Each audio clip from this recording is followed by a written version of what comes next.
দেখো যে গাণিতিক প্রবলেমটা আছে এখানে এসটিপিতে 2.24 লিটার অধিকার করে 4.4 গ্রাম CO2 SO2 और কার্বন মনোক্সাইড আর অক্সিজেন। এখানে কার্বনের 12, অক্সিজেনের 16, সালফারের 32, এগুলো হচ্ছে পারমাণবিক ভর দেওয়া আছে। তোমাকে ফার্স্ট ক্যালকুলেশন করতে হবে, এই যে আণবিক ভরগুলো বের করতে হবে।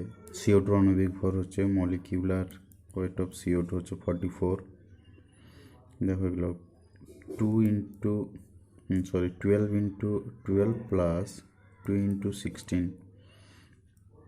হচ্ছে 12 plus 32 is equals to 44।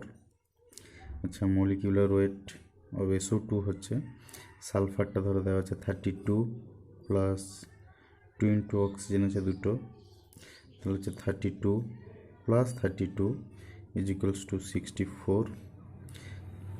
molecular weight of carbon monoxide, carbon 12, oxygen 16, so much 28. molecular weight of oxygen 2 into 16 is equals to 32. আচ্ছা, 44 গ্রাম CO2 যে আয়তন দখল করবে এসটিপিতে সেটা হচ্ছে 22.4 লিটার। ঠিক আছে, সেরকম 64 গ্রাম SO2 যে আয়তনটা দখল করবে সেটা হচ্ছে 22.4 লিটার। 28 গ্রাম কার্বন মনোক্সাইড এসটিপিতে যে আয়তন দখল করবে সেটা হয় কি 22.4 লিটার, এটাও তাই। অক্সিজেন আয়তন দখল করবে 22.4 লিটার। কোশ্চেনটা হচ্ছে যে 2.24 মানে দশমিকটা এক ঘর বাঁ দিকে সরে এসেছে, তাহলে তার ভরটাও যে আণবিক ওজনটা আমরা বের করছি গ্রামে প্রকাশিত ভরটা, সে তারও দশমিকটা একদিকে সরে আসবে। তাহলে দেখো এটা দিকে সরে এলে 4.4 হবে, যদি এক ঘর সরে আসে দেখো 6.4 হবে, এটা যদি এক ঘর সরে আসে 2.8 হবে, এটা যদি এক ঘর সরে আসে 3.2 হবে। কিন্তু অপশানটা ম্যাচ করছে, দেখো 22.4-এর দশমিকটি যদি লেফট দিকে এক ঘর সরে আসে তাহলে ঠিক তার এখানে ভরটাও দশমিকটা এক ঘর সরে আসবে। তাহলে এটা হচ্ছে সঠিক উত্তর। এবং নেক্সট কোশ্চেন হচ্ছে বয়েলের সূত্র অনুসারে পিভি ভার্সেস পি লেখচিত্রটি কীরূপ হবে। 4টা অপশান এখানে দেওয়া আছে। আচ্ছা, এটা মাধ্যমিকে 2018 সালে পড়েছিল। তাহলে আমরা জানি বয়েলের সূত্র অনুসারে ভি ভ্যারিজিয়াস 1/p, যখন টি ও এম ভর এগুলো হচ্ছে কনস্ট্যান্ট। ঠিক আছে, তাহলে এদের সম্পর্কটা কি ব্যস্তানুপাতিক সম্পর্ক। আমরা যদি ভি ভার্সেস পি প্লট করতে চাই, ধর এদিকে ভি আছে এদিকে পি আছে, তাহলে গ্রাফটা আমরা কেমন পাই, হাইপারবোলিক পাই, সমপরাবৃত্ত। কিন্তু এখানে তা বলছে না, এখানে পিভি ভার্সেস পি বলছে। তাহলে এই সমীকরণটাকে আমাকে একটু সরলীকরণ করতে হবে। তাহলে পিভি, ধরো এটাকে আমি যদি একটা কে দিয়ে আগে ভেরিজিয়াসটা তুলি, তাহলে কে বাই পি, তাহলে পিভি সমান হচ্ছে কে, মানে কনস্ট্যান্ট। পিভির সঙ্গে এদিকে যা অ্যাক্সিস রাখবে ওটা হচ্ছে কনস্ট্যান্ট। তাহলে কী হবে, পিভি ভার্সেস আমরা যদি পি প্লট করি তাহলে দেখতে পাচ্ছি কি যে পিভিটা কনস্ট্যান্ট হবে সবসময়, মানে ওর মানটা কোনো পরিবর্তনশীল হবে না। কিন্তু দেখো এখানে কি ওয়াই অ্যাক্সিস বড় পিভির মান পরিবর্তনশীল। এই গ্রাফটাতে দেখো পিভির মানটা কনস্ট্যান্ট, কিন্তু এখানে দেখো পিভি ইনক্রিজ করছে, এখানে দেখো পিভি ডিক্রিজ করছে। তাহলে উত্তর কোনটা হবে, যেটা কনস্ট্যান্ট ভ্যালু আছে, এটা সঠিক উত্তর হবে। আচ্ছা, 3 নম্বর কোশ্চেন দেখো, বলছে গ্যাসের বাষ্প ঘনত্ব 32, তাহলে গ্যাসটা আণবিক ওজন কত। খুব সহজ কোশ্চেন। আমরা জানি m সমান 2d, অর্থাৎ আণবিক গুরুত্ব সমান হচ্ছে 2 গণিত বাষ্প ঘনত্ব। তোমাকে এখানে আণবিক ওজন বের করতে বলেছে, তাহলে আণবিক ওজন সমান হচ্ছে 2 গণিত 32 সমান হচ্ছে কত 64। এটি সঠিক উত্তর। আচ্ছা, তারপরে কোশ্চেন দেখো, নিচের কোনটিকে সাধারণ গ্যাস সমীকরণ বলা হয়? আচ্ছা দেখো, অপশান আছে P1V1 সমান P2V2। এটা কি? এটা হচ্ছে বয়েলসের সূত্রের সাধারণ রূপ। আচ্ছা, V1/T1 এটা হচ্ছে বয়েলের সূত্রের রূপ। আচ্ছা আমি বলি, এগুলো তোমরা সব খাতাতে লিখবে, সব ভিডিও পজ করে করে খাতাতে লিখবে। কোনো প্রশ্ন থাকলে কমেন্টে তোমরা জানতে চাইবে, আমি ওই কমেন্টে উত্তর দেবো।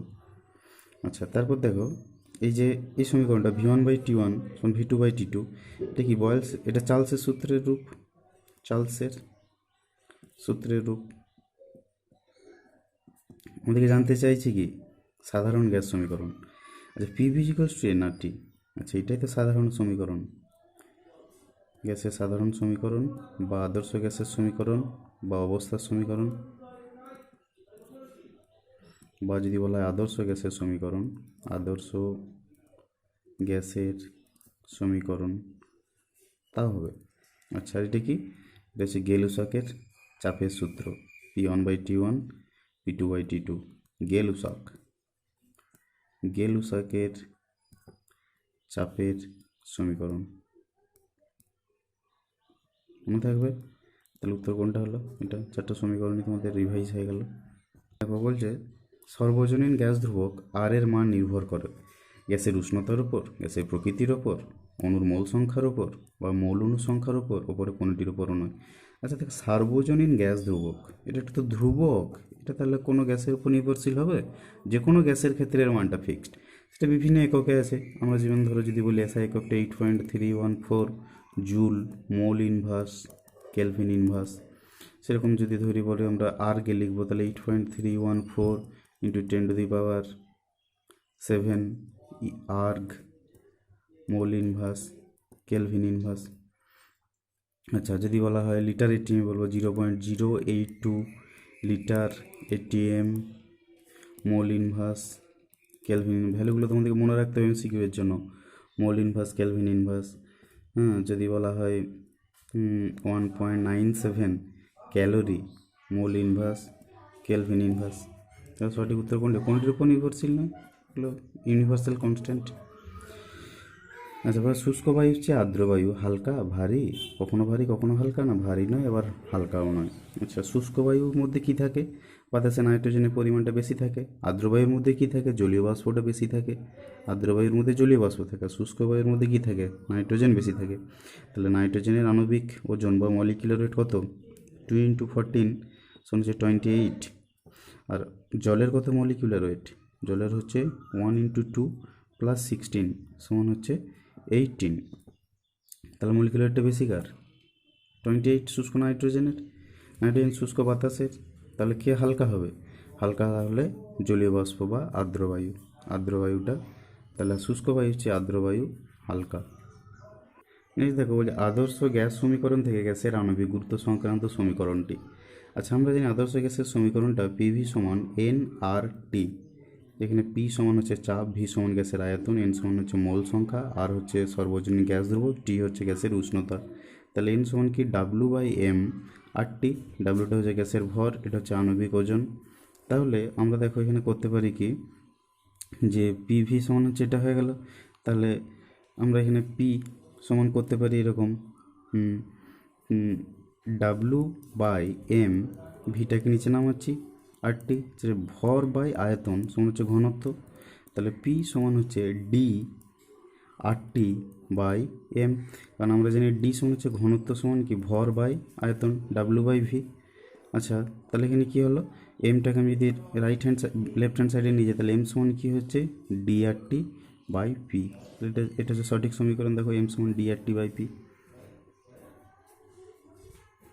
দেখো নেক্সট কোশ্চেন হচ্ছে, স্থির আয়তনে নির্দিষ্ট ভরে গ্যাসের চাপ ও পরমউষ্ণতা লেখচিত্রটি। আচ্ছা, এদের মধ্যে যে সম্পর্কটা সেটা হচ্ছে P ভ্যারিজিয়াস T, যেটাকে গেলুসাকে চাপের সূত্র বলা হয়। তাহলে এখানে কি দেখতে পাচ্ছি না, P এর সঙ্গে টিটা সমানুপাতিক সম্পর্ক, মানে একটা বাড়লে একটা বাড়বে, আবার একটা কমলে আর একটা কমবে। কিন্তু এখানে দেখো পি এর সাথে এটা ডিক্রিজ করেছে। এটা দেখো এটা y equals to m x plus c curve, y equals to m x plus c curve, যার একটা ইন্টারসেপ্ট আছে, একটা স্লোপ আছে। এটা দেখো এটা মূল বিন্দুগামী সরলরেখা, এটা মূল বিন্দুগামী সরলরেখা। আর এটাতে দেখো আবার এক্সট্রা প্লট আছে এদিকে। যদি সমানুপাতিক সম্পর্ক হয় তাহলে সেটা অবশ্যই মূল বিন্দুগামী সরলরেখার প্লট হয়।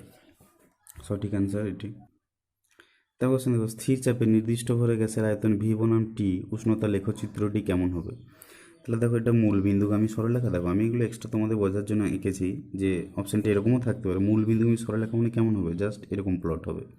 তারপর বলছে দেখো এক্স অক্ষের সমান্তরাল মানে কি, এক্স অক্ষ এটা, তাহলে এর সমান্তরাল মানে হচ্ছে প্লটটা এরকম হবে।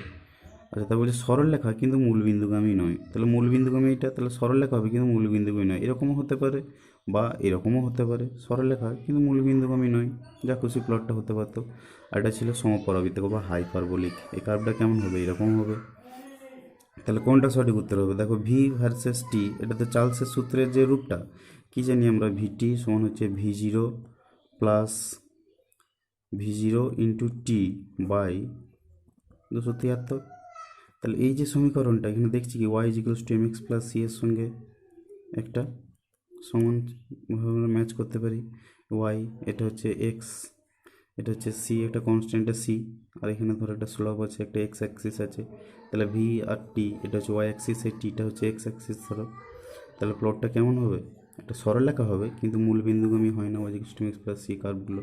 স্লোপটা যেহেতু পজিটিভ তাহলে উপর দিক হবে। তাহলে এইটা যদি এ অপশানের প্লট ছিল, এটা বি অপশানের, এটা সি অপশানের, এটা ডি অপশানের, তাহলে কোনটা সঠিক উত্তর হবে? সি অপশানটা এটা।